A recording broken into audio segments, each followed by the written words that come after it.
अब तक आपने देखा। माधव सरोजा को दिलासा देता है कि वो जल्द ही अदिति को उससे मिलवा देगा।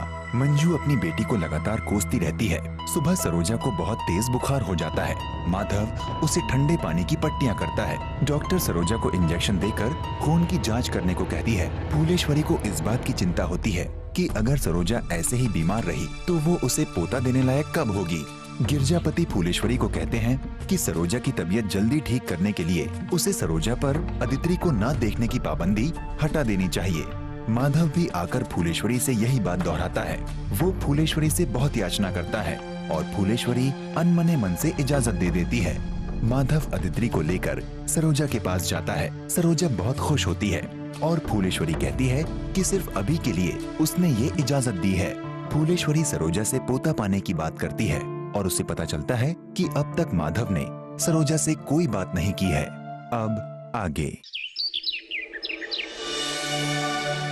अम्मा जी, आप हमारी माँ के समान हैं और आज आपने हमें अदिति से मिला करके हमें दूसरा जन्म दिया है।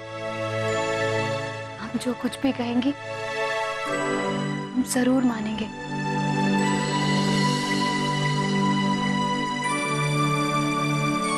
बोलिए। यही उम्मीद थी हमें तुमसे। और वैसे भी हम तुमसे कुछ नया नहीं मांगने जा रहे, वही मांगने जा रहे हैं जिस बारे में माधव ने पहले ही तुमसे बात की है।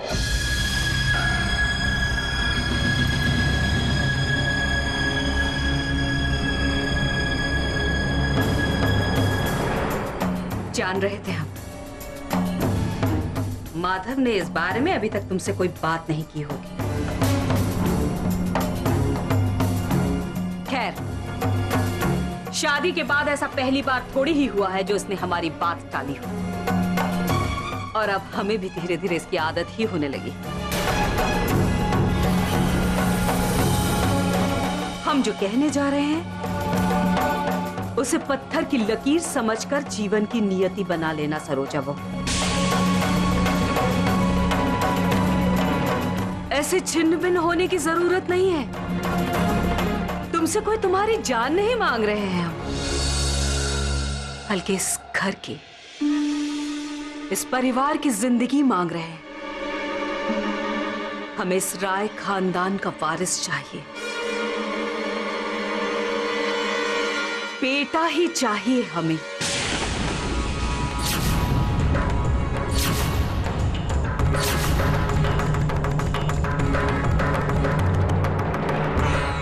अम्मा जी, हमसे बेटा?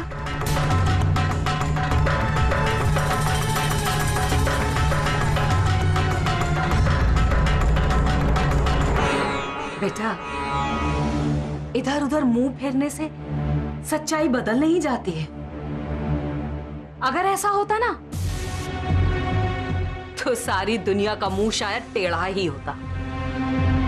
जीवन कोई नाटक नहीं है जिसे जब चाहा जैसे चाहा अपनी तरह से बदल लिया, बना लिया। जीवन का आधार सच है। लाख मुंह फेर लो, घूम फिर कर सच एक दिन सबके सामने आ ही जाता है। झूठ कहा था तुमने हमसे कि सरोजा बहू से तुमने इस बारे में बात की। जब हमने इससे ये बात कही तो इसके चेहरे पर जैसे हवाइयां उड़ रही हैं ना, साफ बता रही हैं तुमने अभी तक इस बारे में कोई बात नहीं की। खैर, तुम्हारा काम था, हमने कर दिया है। और सरोजा बहू ने हमसे वादा भी किया है कि वो हमें हमारा पोता देगी।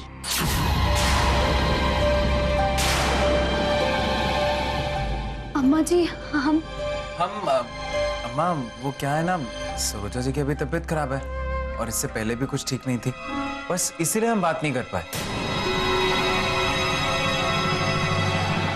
जो हुआ सो हुआ, लेकिन आगे क्या करना है इस बारे में हमने तुम्हें बता दिया है।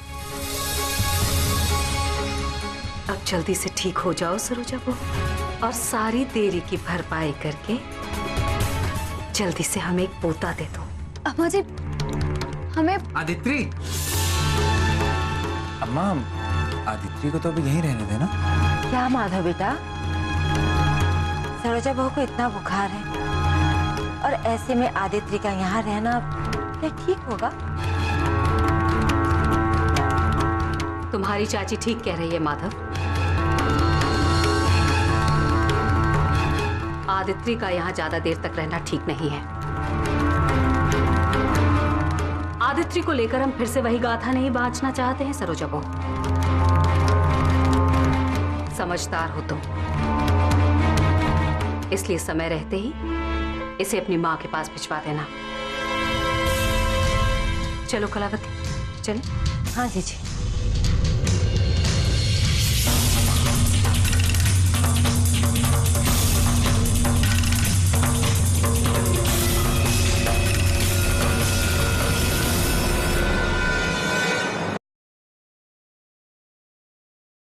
सदा साथ निभाए बेटी पर बेटा ही चाहिए। देखिए, हमें अभी इस चक्रव्यूह में नहीं फंसना है। हम नहीं चाहते अपना बच्चा अभी। आप अम्मा जी से कह दीजिए।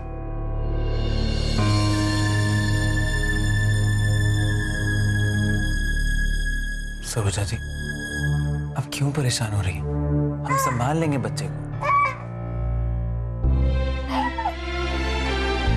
नहीं संभाल सकते हम। और मंजू दीदी की तरह कहीं हमें भी बेटी हो गई तो हम अपनी बेटी के खिलाफ एक शब्द भी नहीं सुन पाएंगे। आप जानते हैं ना कि मंजू दीदी अपनी बेटी को इसलिए नहीं अपना पा रही हैं क्योंकि अम्मा जी के लिए तो बेटियां आंखों की किरकिरी होती हैं। और कहीं हमारी बेटी के साथ ऐसा कुछ भी हुआ ना, हम बिल्कुल बर्दाश्त नहीं करेंगे। सरोजा जी, आप अम्मा को गलत समझ रही हैं। आपको उनकी भावनाओं को भी समझना चाहिए। अम्मा आपकी तरह नए ख्यालात की नहीं है। जो दुनिया आपने देखी है, जिस दुनिया में आप पली बढ़ी हैं, अम्मा ने वो दुनिया नहीं देखी। और आप एक बात बताइए, इस दुनिया में ऐसी कौन सी औरत है जो अपने पोते के लिए दुआ नहीं मांगती? बोलिए। अपने वंश की चिंता तो सबको होती है सरोजा जी। हम मानते हैं कि हमारी अम्मा को ये चिंता थोड़ी ज्यादा है, पर इससे वो दोषी नहीं हो जाती। बस यही सब बातें एक दिन दुनिया की सबसे डरावनी आवाजें बन जाती हैं। पोते के लिए दुआ करना बिल्कुल गलत नहीं है, लेकिन पोतियों को उनके हक के लिए, उनके प्यार के लिए तरसाना गलत है, पाप है। और ये पाप हर दिन आदित्रि के साथ होता है इस घर में। आप अम्मा जी से साफ साफ कह दीजिए कि जब तक आदित्रि को एक बेटे का सम्मान और प्यार नहीं मिलता, तब तक हमें अपना बच्चा बिल्कुल नहीं चाहिए, किसी भी कीमत पर नहीं चाहिए।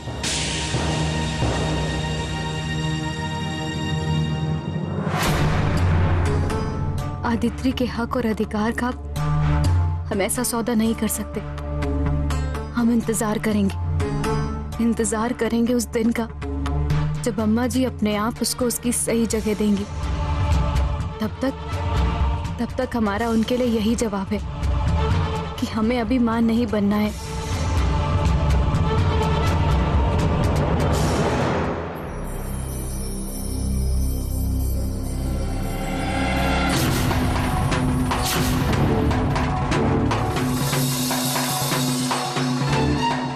और कहाँ जाए? सरोजा ले गई होगी उसे।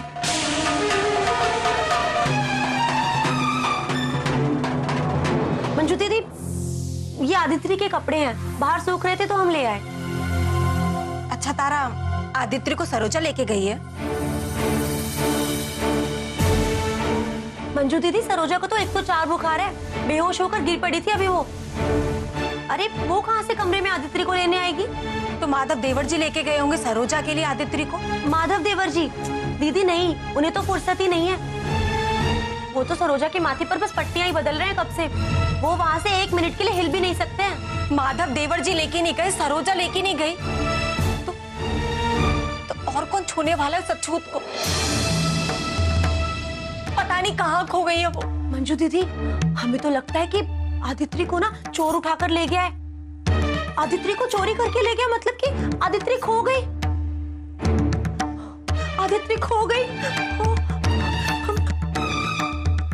काश हमारी बला से चोरी हो जाती, कम से कम छुट्टी तो मिलती हमें। पता नहीं कौन लेके गया उसे। ये कोई बात थोड़ी, बच्चा भी चोरी हुआ। तारा बहू, क्या बड़बड़ा रही हो? किसका बच्चा चोरी हुआ है? माई, हमारे ही घर का बच्चा चोरी हुआ है। क्या? हाँ, मंजू दीदी बाथरूम में नहाने गई हुई थी और पीछे से कोई चोर आया और आदित्य को उठाकर ले गया। अरे तारा बहू, बाकी के हिसाब किताब में तो तुम तेज हो गई हो और साधारण सी बातों में तुम्हारा दिमाग कहाँ रह जाता है? हाँ? अरे माई, हम एकदम सच कह रहे हैं। मंजू दीदी आदित्य को सारे घर में ढूंढ रही हैं और आदित्य मिली नहीं। इसका मतलब चोरी तो उठाकर ले गया होगा ना, और क्या। चुप हो जाओ, एक शब्द भी आगे मत बोलना। अरे इतना अनाप शनाप बोलने से पहले पूरा घर तो देख लो।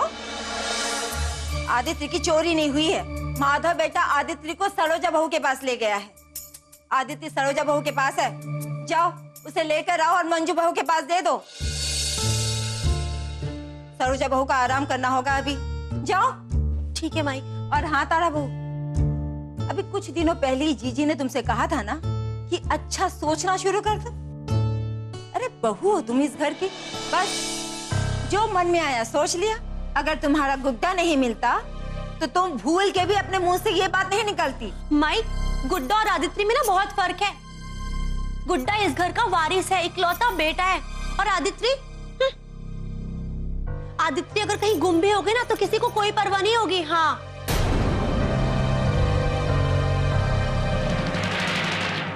ये माधव भी ना, हम नहीं जानते ये लड़का शादी के बाद अपने चोरों के आगे ऐसे दब्बू बन जाएगा। क्यों? ऐसा क्या किया उसने? जानते हैं प्रमुख जी, कितने दिनों से कह रहे हैं हम इससे कि सरोजा बहू से बच्चे के बारे में बात करो, पर इसका तो मुंह ही नहीं खुलता और ऊपर से हमसे ये बात छुपाता रहा ये। अब जाकर सारी सच्चाई खुली तो अंत में हार कर हमें ही बात करनी पड़ी सरोजा बहू से। चलिए, जैसे भी हो, आपकी बात हो गई ना सरोजा बहू से, तो आपको तो खुश होना चाहिए। नाराज क्यों हैं आप? नाराज नहीं है हम प्रमुख जी, खुश हैं हम, लेकिन हमें माधव की भी बहुत चिंता हो रही। कहाँ चली गई उसकी सारी दिलेरी? मिसेस प्रमुख जी, अपनी पत्नी की इच्छा का सम्मान करने से दिलेरी घट कैसे सकती है? ऐसे क्यों देख रही हैं आप? आपकी भी तो हर इच्छा का हम सम्मान करते थे, आपकी हर बात मानते थे, तो इससे क्या दब गए हम? हाँ प्रमुख जी, आपने हमेशा हमारी हर बात का मान रखा है, लेकिन एक बात बताइए, क्या आपके मन की हर बात को आपकी आंखों में नहीं पढ़ा हमने? क्या आपको हमारे लिए कभी झूठ बोलना पड़ा, और वो भी अपनी माँ के सामने? जब तक अम्मा जी थी उनकी हर बात को भगवान की तरह माना हमने, और यहाँ तो सास से जबान चलाए बिना गुजारा ही नहीं है बहुओं का। और ऊपर से पढ़ी लिखी आई हमारी ये सरोजा अपनी ही भाषा पढ़ाई जा रही है हमारे बेटे को। उसी के तर्क, उसी के बहस में दबा जा रहा है हमारा बेटा माधव। और अगर ऐसे ही चलता रहा ना प्रमुख जी, तो बता रहे हैं हम आपको, एक दिन हमारे माधव के आत्मसम्मान और इस घर की मर्यादा को ऐसे ठेस लगेगी कि फिर शायद हम किसी से भी नजर मिलाने लायक न बचे।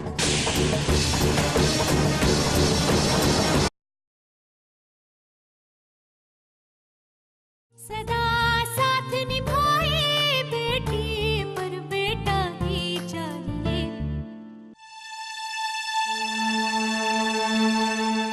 जितनी जल्दी ये बात अम्मा जी के सामने आ जाए उतना अच्छा है।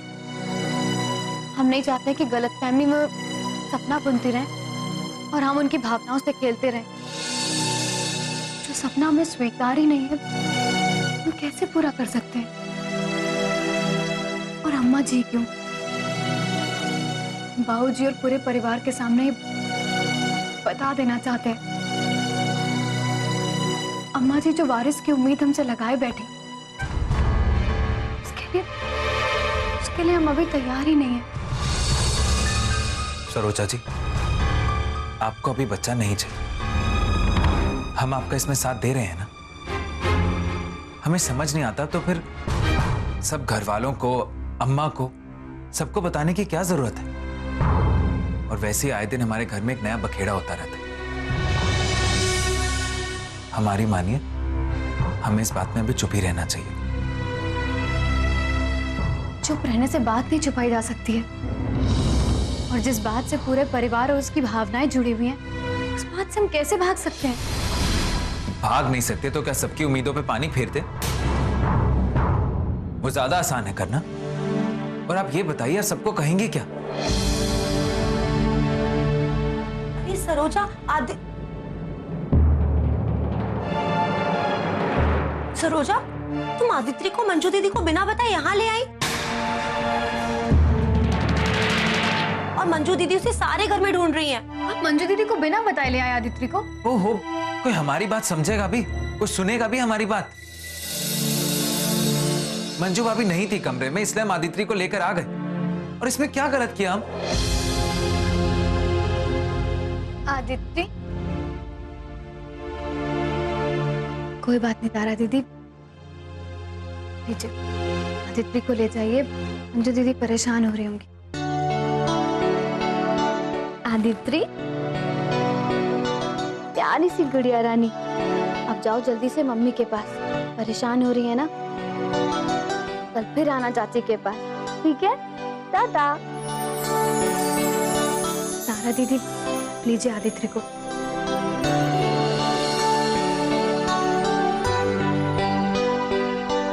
चलो आदित्य, मम्मी के पास चलेंगे।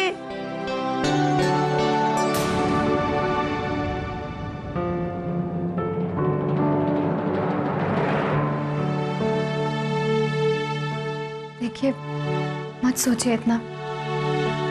हम जो बात कह रहे हैं उसमें हम सबकी भलाई है,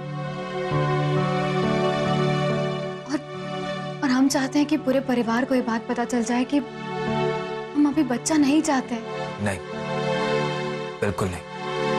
क्यों? बैठिए। सरोजा जी, अभी आपकी तबीयत ठीक नहीं है ना? एक बार आपकी तबीयत ठीक हो जाए, फिर आप जैसा कहेंगे हम वैसा ही करें। बात टालने वाली नहीं है, और हम नहीं रुकना चाहते। आज हम खाने के वक्त ही सबको सब कुछ बता देंगे।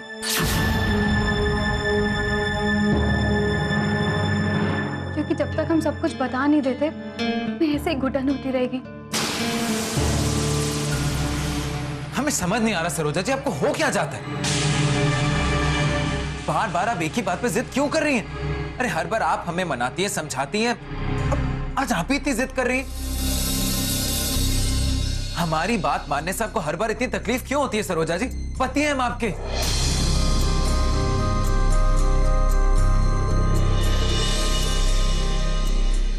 देखिए, और कोई भी बात होती तो हम मान जाते, लेकिन अगर हम इस बात को स्वीकार करते हैं